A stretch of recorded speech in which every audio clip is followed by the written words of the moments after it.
Number 6 मल्लकालको सुरुवात कसबाट भयो? Option A Jayasthiti Malla, option B Ahirdev Malla, option C Bhupendra Malla, option D Narendra Malla.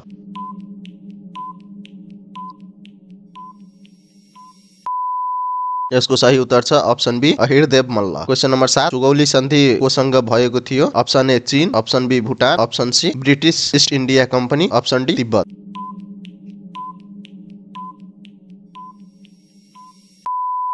यसको सही उत्तर छ option C British East India company. Question number 8 Nepal Tibet युद्ध कहिले भयो? अप्सन ए विक्रम सम्वत 1845 देखि 47 सम्म, अप्सन बी विक्रम सम्वत 1850 देखि 52 सम्म, अप्सन सी विक्रम सम्वत 1856 देखि 57 सम्म, अप्सन डी विक्रम सम्वत 1860 देखि 62 सम्म।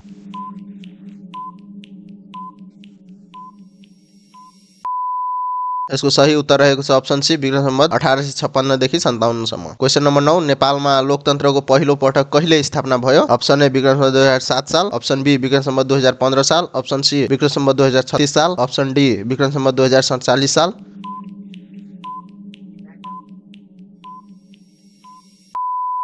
यसको सही उत्तर रहेको छ अप्सन ए विक्रम सम्वत 2007 साल। क्वेशन नम्बर 10 पृथ्वीनारायण शाहको जन्मस्थान कहाँ हो? A Kathmandu, B Gorkha, C Nuwakot and D Lamjung.